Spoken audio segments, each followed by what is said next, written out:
On July 3, 1941, fire trucks raced through the city delivering copies of a special edition of the Huntsville Times, announcing that a totally new era was about to begin in North Alabama. The Army was coming. Huntsville would never be the same.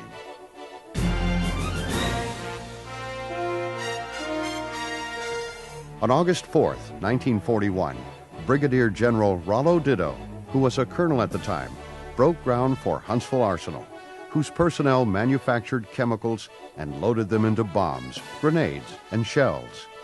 Realizing that it would be extremely economical to locate an ordnance shell loading assembly plant close to the Huntsville Arsenal, the Army's Chief of Ordnance decided to build a facility named Redstone Ordnance Plant adjacent to Huntsville Arsenal.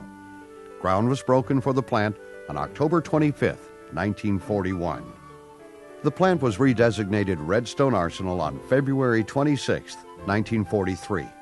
It manufactured ammunition items and assembled the items loaded at Huntsville Arsenal into complete rounds. Wartime employment totaled nearly 20,000 for both arsenals. The Army and its civilian workforce labored around the clock to meet production schedules. A large portion of the workforce were women and other minorities who worked in the difficult and oftentimes dangerous jobs of loading and manufacturing operations. They did that job extremely well. Today's tradition of excellence had its roots here, for by the war's end, these two arsenals had met or surpassed every goal. They often pioneered production techniques that were adopted elsewhere throughout the Army. Once World War II ended, the enormous payroll disappeared. The focus at both arsenals shifted from production to the demilitarization and salvaging of munitions and the deactivation of these huge manufacturing facilities. The modern-day practice of leasing some of the lands on the arsenal had its origin here. Also, some of the empty buildings were leased to private enterprise, most notably the Keller Motors Corporation. This company actually tried to make the Huntsville area the Detroit of the South. As the 1940s were nearing an end, things looked bleak for both installations. Redstone Arsenal was on standby status, and Huntsville Arsenal was advertised for sale. But events would soon happen that would totally transform these facilities and open an entirely new chapter to the installation's history. When Major General Hoger, or as he preferred to be called, Ludi Toftoy, left Redstone in 1958, the citizens of Huntsville and Madison County erected this plaque in his honor here in Big Spring Park. They called him Mr. Missile. When it came to Redstone Arsenal, he was a true visionary. It was Toftoy who recognized the value of bringing Wernher von Braun and his team of German scientists and engineers to the United States as World War II ended. After much persuasion, he was able to bring key members of this team and their equipment to the United States, where they settled at Fort Bliss, Texas. By 1948, Toftoy realized that the management of the Ordnance Corps' rocket activities needed to be decentralized into a field organization. He picked Redstone Arsenal as the home of the Corps' consolidated rocket activities. Redstone came back to life when the Chief of Ordnance officially reactivated it on June 1, 1949. Colonel Hudson returned to lead the arsenal into this new era. After learning that Fort Bliss could not accommodate the new facilities needed for the Army's growing guided missile mission, Ludi Toftoy became the catalyst for relocating the von Braun team to the facilities located at Huntsville Arsenal. Thanks to Toftoy's tenacity and the shrewd lobbying by Senator John Sparkman, Congressman Bob Jones, and officials from the Huntsville area, the Secretary of the Army approved the transfer of the von Braun team on October 28, 1949. By the time they arrived in April 1950, Huntsville Arsenal's land and facilities had been consolidated into Redstone Arsenal. The Army at Redstone thus entered a decade that brought it worldwide acclaim. When Colonel Hudson returned to Redstone in November 1948, the arsenal only had about 250 employees. That number climbed dramatically throughout the decade, totaling more than 16,900 by June 30, 1960. As Redstone grew, so did the city of Huntsville, which had a population of about 16,000 in 1950. By 1960, its population had increased about 350% totaling more than 72,000. Redstone's success prompted the Army to expand the Arsenal's mission even more by creating the Army Ballistic Missile Agency, or ABMA, on February 1, 1956, under the leadership of Major General John Bruce Medeiros. The Von Braun team was assigned to this new agency. Always sharply dressed, sporting his trademark mustache, and with his characteristic swagger stick, Medeiros commanded ABMA and later the Army Ordnance Missile Command, or AOMC, from 1956 to 1960, one of the most nationally publicized periods of the Arsenal's history. A flamboyant leader, Medeiros was granted special powers covering nearly every authority in the development and procurement field. Frequently, he could be seen on national television or testifying before Congress, urging funding for his programs.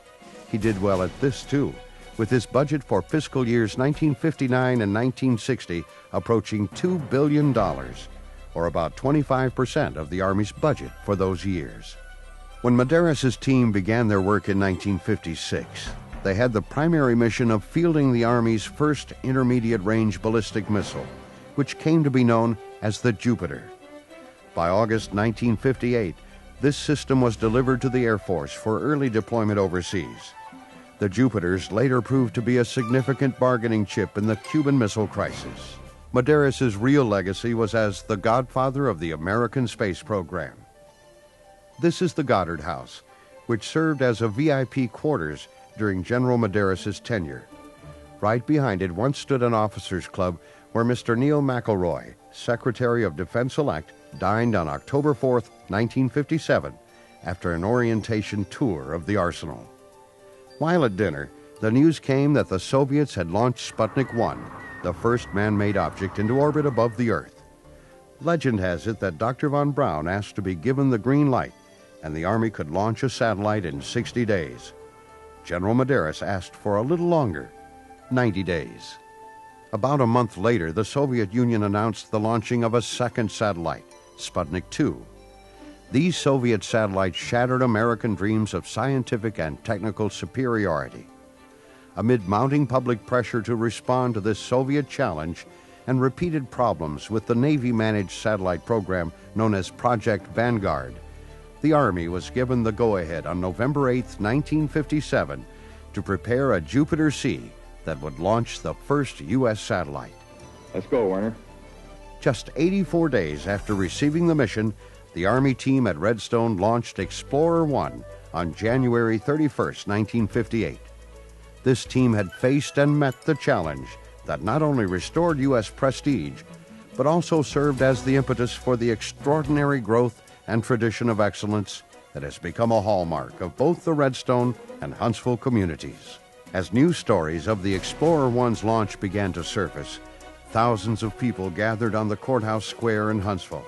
Sirens wailed, horns blasted, and the sky filled with store-bought rockets and fireworks celebrating this country's first step toward the conquest of space.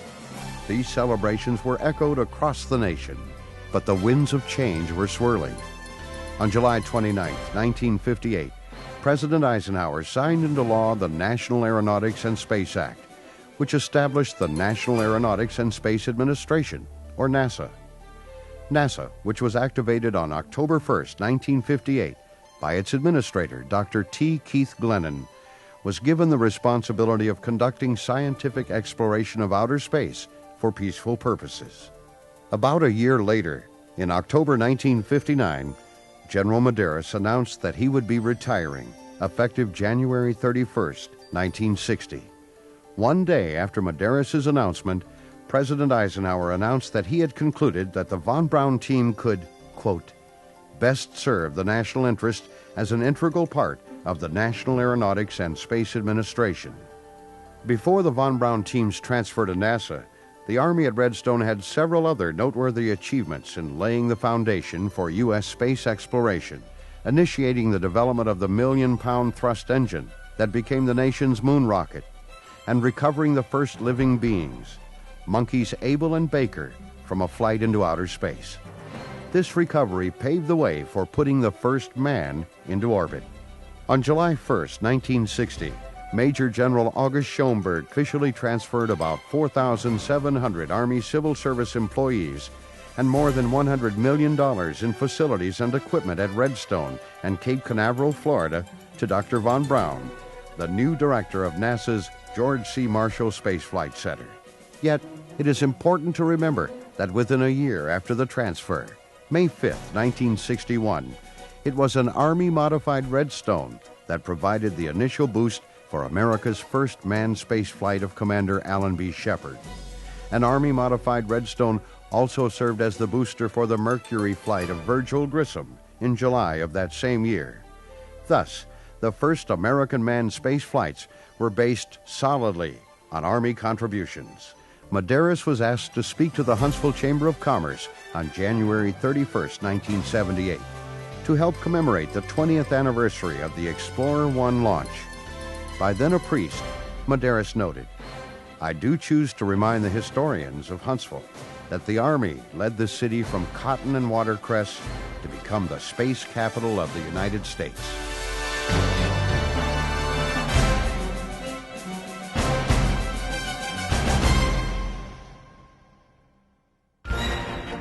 At the beginning of the 1960s, the Army at Redstone focused on using what it had learned to get into space and applying that knowledge to supply our soldiers in the field with the best possible weapons. So began the third phase of Redstone Arsenal's remarkable history. By 1962, the Army was undergoing a sweeping reorganization. One of the results of this reorganization was the creation of the U.S. Army Materiel Command, or AMC. Redstone got a pretty good idea of how well it was doing in June 1967 during the Six-Day War. Israeli troops downed several Egyptian jets with Hawk missiles, marking the first combat firings of U.S. Army missiles.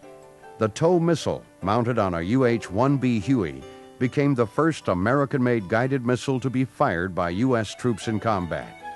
These first combat firings of the airborne TOW occurred on May 2, 1972. Serving in Vietnam until January 1973, the airborne TOW compiled an impressive record. The Arsenal dedicated the Francis J. McMorrow Missile Laboratories on March 12, 1964, in memory of General McMorrow, who died while still in command. The research, development, and engineering facilities here have the reputation for being among the best in the Army.